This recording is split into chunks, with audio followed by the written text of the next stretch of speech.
You see, apparitions have happened over the years. Many of them have been approved by the church. And unfortunately, our Protestant brothers and sisters don't really recognize them. I think it is an injustice. They're doing themselves an injustice, in my view. Because if, for example, the Israelites of old had said, we will only observe or involve or indulge ourselves in the Torah, sola scriptura, Torah only, the rest we are not interested, what would they have lost out on? They would have lost out on all the prophets, on a lot, which unfortunately is the case, which happens when you adopt sola scriptura strictly. You block yourself out from anything else that is happening, anything else divine that is happening. Okay. Because the apparitions at Lourdes were for sure divine. So Lourdes was some small village up in France, and Our Lady came to this young girl. Her name was Bernadette Sibiru, born into a very, I don't even want to say modest, it really was poor.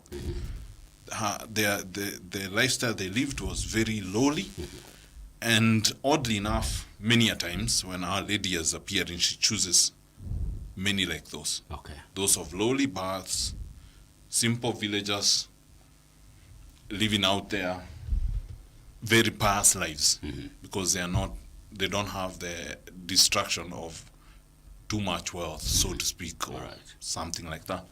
So Our Lady comes to this lady, and Bernadette immediately realizes that here there's something divine. But she never really did get round to asking her what her name is. But after she had gone to report to the parish priest insisted, go and ask her what her name is. She went back to the grotto. It was some kind of a place where Our Lady was appearing, where there are some rocks up on the cliff there, and Our Lady was appearing there. So Bernadette goes back, asks her, what is your name? I've been asked to ask you what is your name. She just smiles and says, go back to that priest and tell him, I want a chapel built here. All right. So she goes back and she tells the priest, now, the lady said she wants a chapel. But did you ask her what was her name? Yeah, I did, but she just smiled. She didn't quite answer. So it goes on like that for one or two other occasions, and then finally, Our Lady tells Bernadette, my name is the Immaculate Conception. All right. Immaculada Conception. Now, this lady went through a lot of trouble, this young girl, because there were many who were very opposed to what was happening. Now, for one, they did not believe that Our Lady had appeared to this girl. Okay. Number two, they asked her, what language did Our Lady speak? Happened to be patois, which is not really French.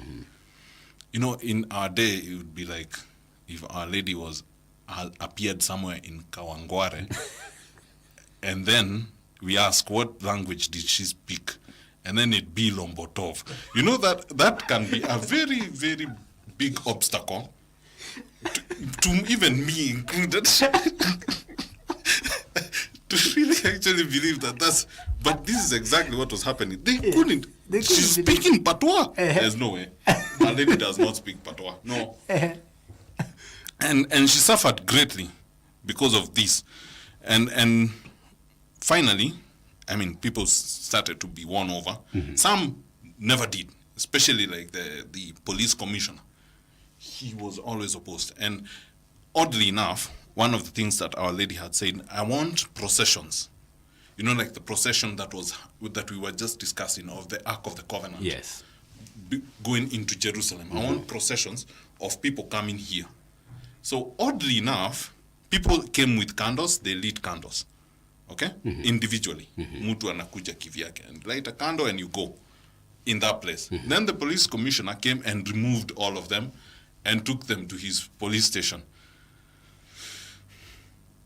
Later on, these same people, so unwittingly, he cleared the way for the first procession because he at some point then had to call back the people and tell them, now you just take your candles and go home.